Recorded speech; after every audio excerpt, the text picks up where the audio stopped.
चाहिए। और जो लड़की वहाँ पर बैठी हुई है, जब महिला की बराबरी की बात करते हैं, इसका मतलब ये है कि तुम इस तरीके की बातें करोगे। वो इंसी की बात कर है, वो किस तरीके से कितना गंदा, यानी कि मैं बोल नहीं सकती एक महिला होके कि तुम इस तरीके के शब्दों का आप यूज कर रहे हो, तो मुझे नहीं लगता कि उनको माफ करना चाहिए। क्योंकि मजाक अगर किसी दूसरे का होता, किसी दोस्त की मजाक करते हैं, साथ में बैठे हुए लोगों के साथ मजाक करते हुए इस तरीके के शब्द बोलते हैं, तो एक बार के लिए चलो कि माफ हो चुका है, माफ कर देना चाहिए। लेकिन उन्होंने क्या करा, उन्होंने माँ बाप का अपमान किया है, माँ बाप का मजाक किया, तो मुझे नहीं लगता कि ऐसा अपमान उनको करना चाहिए। और यानी कि क्या बोलेंगे इसको, कॉमेडी के नाम पे जिस तरीके से धज्जा उड़ा रहे हैं माँ बाप का। डार्क कॉमेडी कहते हैं। डार्क कॉमेडी नहीं होता, ठीक है। कॉमेडी इनको पता नहीं कॉमेडी किसको कहते हैं, ठीक है। कॉमेडी के नाम पे पहले कॉमेडी ऐसा भी आता था जो कुछ नहीं बोल के भी सबको हंसा देते थे, लेकिन ये जो कॉमेडी करे हैं, ये कॉमेडी के नाम पे धज्जा उड़ा रहे हैं माँ बाप के, ठीक है। किसी की बिल्कुल अभद्र भाषा का इस्तेमाल कर रहे हैं। और अभद्र भाषा भी ऐसा है कि हम जुबान से नहीं बोल सकते। बढ़ावा भी तो हम ही लोग देते हैं, जब ये लोग आते हैं तो देखने भी तो हम ही लोग जाते हैं। बिल्कुल बढ़ावा देते हैं, क्योंकि उस वक्त ही आपने देखा होगा ताली बज रहे थे। नमस्कार दोस्तों, मेरा नाम अभिषेक शर्मा, आपने देखना शुरू कर दिया आई न्यूज़ हिंदी। इस वक्त मैं लाल किला क्षेत्र में मौजूद हूँ और जिस तरह ये देखा जा रहा है, इंडिया गॉट लेटेंट करके यूट्यूब पे शो आता है, समय करके एक यूट्यूबर है, बहुत अच्छा शो करते थे, लेकिन अब इतने सुर्खियों में बढ़ गए हैं क्योंकि वहाँ पे जिस तरीके से रणवीर अलाहाबादिया आते हैं जो कि स्पिरिचुअल पॉडकास्ट करते हैं, वो ज़्यादा ट्रोल हो गए हैं। वो कहते हैं कि इतनी अभद्र भाषा का इस्तेमाल करते हैं, ऐसी फुहरता करते हैं इस शो के अंदर, लोगों से अब शब्द का बात करते हैं, गाली गलौज की बातें करते हैं, समाज ये हमारा स्वीकार नहीं करता। चलते इनसे बात करते हैं महिला से कि ये क्या कहती है इस चीज़ को लेके, क्योंकि एक महिला की वहाँ पे जिक्र होता है, महिला के प्राइवेट पार्ट भी जिक्र करते हैं, मैं सामने बोल भी नहीं पाऊंगा। चलते इनसे बात करते हैं, इनकी क्या राय है। जी कैसी हैं आप? बहुत बढ़िया, आप बताइए। ये जिस तरीके से आप बात कह रहे हैं, उसके बाद तो मुझे ये लग रहा है कि इस तरीके की इस देश के अंदर इस तरीके से जो बयान, यानी कि क्या बोलेंगे इसको, कॉमेडी के नाम पे जिस तरीके से धज्जा उड़ा रहे हैं माँ बाप का। डार्क कॉमेडी कहते हैं। डार्क कॉमेडी नहीं होता, ठीक है। कॉमेडी इनको पता नहीं कॉमेडी किसको कहते हैं, ठीक है। कॉमेडी के नाम पे पहले कॉमेडी ऐसा भी आता था जो कुछ नहीं बोल के भी सबको हंसा देते थे, लेकिन ये जो कॉमेडी करे हैं, ये कॉमेडी के नाम पे धज्जा उड़ा रहे हैं माँ बाप के, ठीक है। किसी की बिल्कुल अभद्र भाषा का इस्तेमाल कर रहे हैं। और अभद्र भाषा भी ऐसा है कि हम जुबान से नहीं बोल सकते उस शब्द, तो इस तरीके से जो हुआ है, और इसमें तुरंत एक्शन होना चाहिए। फिलहाल तो मेरी असम सरकार जो है उसमें एक्टिव हुए हैं, और जो महाराष्ट्र सरकार है, महाराष्ट्र के उसके नेता भी एक्टिव हुए, तमाम हिंदू संगठन भी इसमें एक्टिव हुए हैं। तो मुझे अच्छा लगा कि इस चीजों के लिए तुरंत ही सारे लोग एक्टिव हुए, FIR भी हुए। लेकिन सबसे बड़ी बात यह है कि इस तरीके की अभद्र बातें जो बोल रहे हैं, इनके ऊपर लगाम लगना चाहिए और तुरंत इनके ऊपर एक्शन होकर इनको अरेस्ट करना चाहिए। बढ़ावा भी तो हम ही लोग देते हैं, जब ये लोग आते हैं तो देखने भी तो हम ही लोग जाते हैं। बिल्कुल बढ़ावा देते हैं, क्योंकि उस वक्त ही आपने देखा होगा ताली बज रहे थे, ठीक है। तो लोगों को भी ऐसे समझना पड़ेगा कि आपके सामने क्या परोसा जा रहा है। आपके सामने आपको तो अच्छा लग रहा है, लेकिन आपके बच्चों को आप क्या सिखा रहे हैं। हम बचपन से बड़े हुए हैं, ठीक है। हम लोग कहीं पे भी जाते थे, पेपर देने जाते थे, घर से बाहर जाते थे, हम अपने माँ बाप का पैर छू के जाते थे। परीक्षा देने जाते थे, पहले मम्मी पापा दादा नाना जो भी घर में बड़े होते थे, शायद आपकी उसमें भी यही होगा, हम लोग पैर छू के बाहर जाते थे, माँ बाप को हम सम्मान देते थे। माँ बाप जब बच्चे बड़े हो जाते हैं, उनके सामने माँ बाप बैठते भी नहीं थे। ऐसे संस्कारों में हम लोग पले बड़े हैं। दूसरी बात, भारत देश के अंदर जो है हमारी संस्कृति बहुत बढ़िया संस्कृति है, बहुत अच्छा संस्कृति है, माँ बाप को सम्मान देने वाला संस्कृति है। लेकिन इस देश के अंदर अगर इस तरीके से खुलेआम तुम कॉमेडी के नाम में धज्जा उड़ाओगे, क्या तुम्हें वो करना चाहिए। लेकिन सबसे बड़ा ये है कि जब रणवीर अलाहाबादिया पे सवाल खड़े हुए तो उन्होंने माफी भी मांगी, इंस्टाग्राम अपने अकाउंट से आकर माफी भी मांगी, कहा मैं ऐसे नहीं जाऊंगा, गलती हो गई, वीडियो भी डिलीट कर दी उन्होंने। और कुछ लोग ये भी कह रहे कि अब हो गई गलती, ट्रोल क्यों किया जा रहा है उनको। देखो, गलती हो गई, गलती होने के बाद तुमने इस तरीके की बातें करी, फिर तुमने माफी मांगी। माफी कब मांगी, जब FIR वगैरह होना शुरू कर, जब पूरी तरीके से पूरा देश भर में महिला संगठन एक्टिव हो गए, हिंदू संगठन एक्टिव हो गए, तमाम सरकारें भी इसमें वो करा है, तो ये सारी चीजें होने के बाद तुम माफी मांगने से सब कुछ खत्म हो जाते थे। पहले तुम माँ बाप की धज्जियां उड़ा दी पूरी तरीके से, उसके बाद तुम कह रहे माफ कर दो।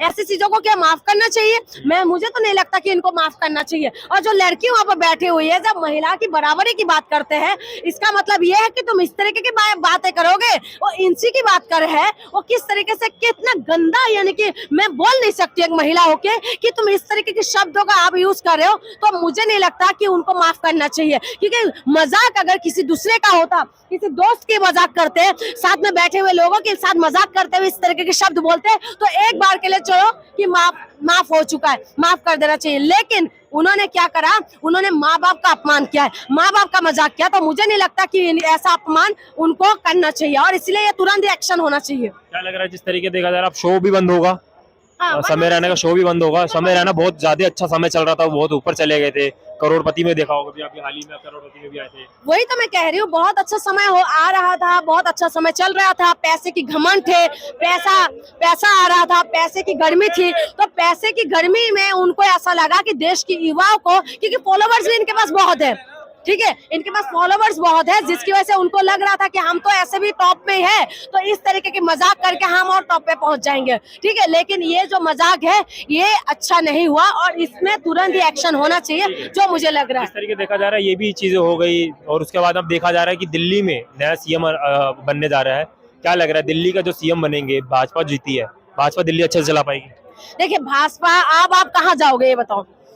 यूपी चले जाओ, डबल इंजन, हरियाणा चले जाओ, डबल इंजन, महाराष्ट्र चले जाओ, डबल इंजन, ऊपर चले जाओ तब भी भाजपा, नीचे चले जाओ तब भी भाजपा, उधर चले जाओ पीछे की तरफ तो वहां पर भी भाजपा, तो चारों तरफ से सिर्फ भाजपा ही भाजपा है। तो आप ये देखना होगा कि इन्होंने जो वादा किया दिल्ली के अंदर, देखिए हरियाणा में जीत गए, यूपी के अंदर जीत गए, आप बोलेंगे कि सारी जगह जीत ही रहे, तो दिल्ली वालों ने भी जब विश्वास के साथ जिता दिया है, तो देखना ये होगा कि भाजपा अपने जो वादा किया है वो पूरा करेंगे कि नहीं। क्योंकि 2500 रुपया जो बात है ना, हम भी इंतजार कर रहे हैं, मार्च तक देने में बात करिए, मार्च के। वही तो कह रही हूँ, हम भी इंतजार कर रहे हैं कि 2500 रुपया हमें चाहिए।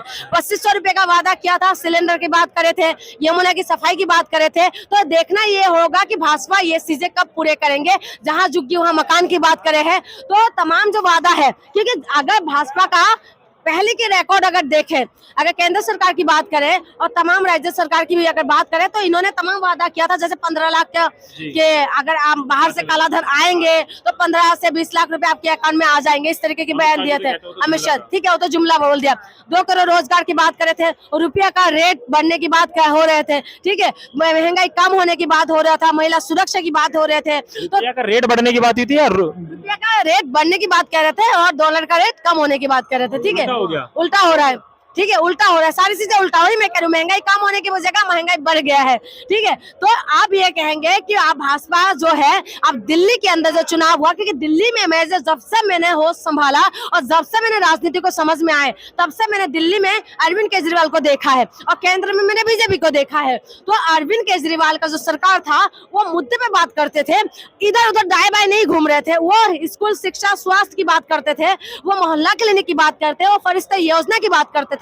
लेकिन उसके बावजूद भी अरविंद केजरीवाल दिल्ली से साफ हो चुके हैं, ठीक है, 22 सीटें आए हैं और 48 सीट बीजेपी को आए हैं, तो बीजेपी को बहुमत दिया, यानी कि जनता का विश्वास इस बार बीजेपी के ऊपर आया है। और यही विश्वास मुझे लग रहा है कि 2500 रुपये काम कर गए हैं, 500 रुपये काम कर गया होगा सिलेंडर की जो बात करें, और उसके बाद दूसरा बात यह जहां झुकी हुआ मकान, वो भी काम कर गया होगा। अगर तमाम मुद्दा काम कर गए, तो आप तो ये होगा कि सरकार बनते साथ ही आप क्या करेगा ये देखना है। लेकिन मुझे तो उम्मीद ये लगा के बैठी हुई हूँ कि 2500 रुपये आ जाएगा तो बहुत अच्छा होगा। और दूसरी बात, भाजपा का पहले का रिकॉर्ड देखे, 1100 लेने गई थी, मैं कुछ लेने नहीं गई थी, ठीक है, सरकार बनने का इंतजार देख रही थी, तो इंतजार हमें बन गए हैं, अब सरकार तो बन गए बीजेपी का, तो देखना होगा कि बीजेपी किस तरीके के काम करे, क्योंकि ये जो है बीजेपी जो है 27 साल के वनवास की बात आए हैं, ठीक है, और ये दिल्ली जो है पूरा भारत का राजधानी है, देश विदेश से लोग आते हैं और ये देखेंगे कि ये किस तरीके से चमकाते हैं। जैसे बार बार ये लोग कह रहे थे कि अरविंद केजरीवाल कहाँ से पैसा देगा, कहाँ से लेके आएगा, अब देखना होगा कि बीजेपी कहाँ से लेके आते हैं। और बीजेपी के पास तो कोई बहाना नहीं था, चलो अरविंद केजरीवाल के पास ये था कि एलजी बैठे हुए थे, एलजी काम रोक रहे हैं, काम करने नहीं दे रहे, इस तरीके की बात आए। लेकिन अब बीजेपी के पास तो कोई बहाना नहीं है, बीजेपी के पास तो एलजी भी बीजेपी, ऊपर भी बीजेपी, नीचे भी बीजेपी। अब ये है ना, अब देखना होगा कि किस तरीके से फराटेदार तरीके से काम होना चाहिए। अब तो दिल्ली ऐसा होना चाहिए, मलाई जैसे रोड होना जाना चाहिए था, है ना, मलाई जैसे रोड हो जाए और दिल्ली, हाँ दिल्ली, हाँ विदुड़ी वाली बात कुछ याद आ रही है, रमेश विदुड़ी जो बोले थे वैसा रोड बिल्कुल बिल्कुल भाई, मुझे तो तकलीफ होता है कि भाई जहाँ पर प्रवेश वर्मा जैसे कैंडिडेट जीत गए, जो प्रवेश वर्मा कह रहे थे कि बाइकआउट करो, आर्थिक बहिष्कार करो मुसलमानों का, ठीक है, बयान, इतना बड़े बड़े बयान देने वाले प्रवेश वर्मा जीत गए। फिर उसके बाद पर्पलगंज से जो बंदा है जो नाम लिखने नेगी करके, वो जीत गए। ये विधुरी कहाँ से भाई पीछे हट गए, इनके पास कौन सा कांटा चुपके हुए थे जो दिल्ली वाले उनको जिताया नहीं। मुझे तो, मैं हैरान हूँ भाई, विधुरी का पत्ता कैसे साफ हो गया। विधुरी भी जीतना चाहिए, उसने भी कम छोटा बयान थोड़ी ना दिए थे। गाल की जैसे रोड बनाने की बात कर रहे थे, तो भाई दिल्ली वालों को वो बात पता नहीं क्यों पसंद नहीं है, बाकी बातें तो सारी बातें पसंद आ गए। तो मुझे ये लगा विधुरी कहीं ना कहीं इस रेस में पीछे आ गए। अब देखना ये होगा कि क्या कुछ होने वाले है, हमारी पूरा नजर बने हुए है, लेकिन 2500 रुपया भाजपा को तो देना पड़ेगा, हम लेके रहेंगे। ठीक है, जिस तरीके देखा यहाँ पे 2500 के लिए यहाँ पे महिला बहुत ज्यादा से वेट कर रही है। सरकार में 1100 से नहीं वेट कर रही थी, 2500 के लिए चाह रही थी ताकि जीते बीजेपी, और 2500 की जो राशि है इनके खाते में आए। अब देखना है कि वाकई में 2500 आते हैं या गालों की तरह रोड बनती है दिल्ली की, या नहीं बनती है। क्योंकि कहीं ना कहीं ये भी कह रही है कि दिल्ली की जनता ने रोड का सोच के सोचा कि भैया गाल की तरह रोड बन जाएगा तो मक्खन रोड मिल जाएगा, गाड़ी और बाइक चलाने में बड़ा मजा आएगा। देखना है कि बाकी में दिल्ली में विकास होता है या नहीं होता। आप लोग क्या रहा है कमेंट सेक्शन में बताएं। तब तक के लिए देखते रहे आई न्यूज़ हिंदी। मेरा नाम अभिषेक।